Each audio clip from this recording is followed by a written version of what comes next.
Hello everybody. I want to talk a little bit more about how you can help your horse understand that you would like him or her to stay on the bit during transitions.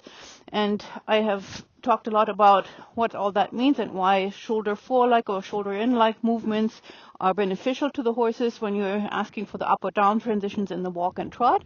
And so now I'm going to show you how the same principle works in trot-canter exercises that deal with transitions, right?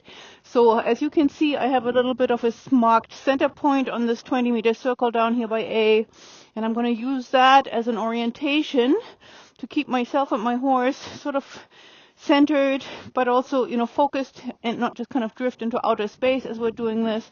And I'm going to pick up my reins and I'm going to go into a little bit of a trot, a measured, smallish trot. Always for these transitions is always the most helpful. And then I'm going to sit the trot and go into a few steps of leg yielding around maybe a 10 or 8 or 6 meter circle around the center of this 20-meter circle. And out of that sort of leg yielding or shoulder in like movement in the sitting trot, I will ask for the up transition. And you will see how that is actually such a comfortable, wonderful way for any horse to really go into and out of trot and canter mode. And so here's just a little bit of a posting trot to get started again here.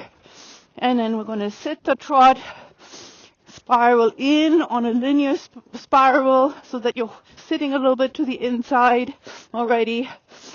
You're going to now go into a little bit of that lateral movement and just bring your horse around as much as you can or as little as they can. And out of this, they're going to ask for the canter up transition and spiral right back out, right? It's very important, especially with a horse that is older and not quite as mobile like Thana, that we're doing these things with a lot of consideration for not to stress them out. I'm going to go and do this again. Just a little bit of leg yielding or shoulder in, shoulder fore like movements on the smaller circle here. Inside leg goes forward and on. And here's my up transition, and right away I spiral out onto the larger circle with her. Right? And that is just sort of similar to what you've been seeing me do with the walk-trot transitions. And you can play with these things. I'm going to let her stretch here a little bit.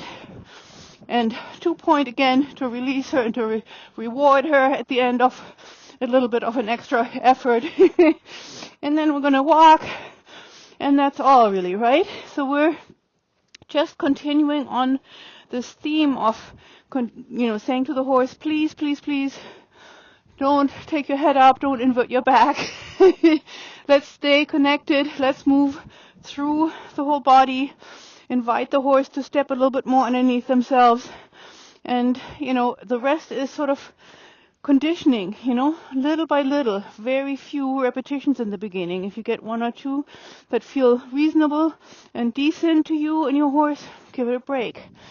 Do something else, finish early, always ride with a smile on your face. And I hope that this was helpful, even just as a little bit of food for thought for you.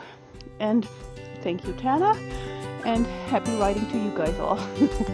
Good girl.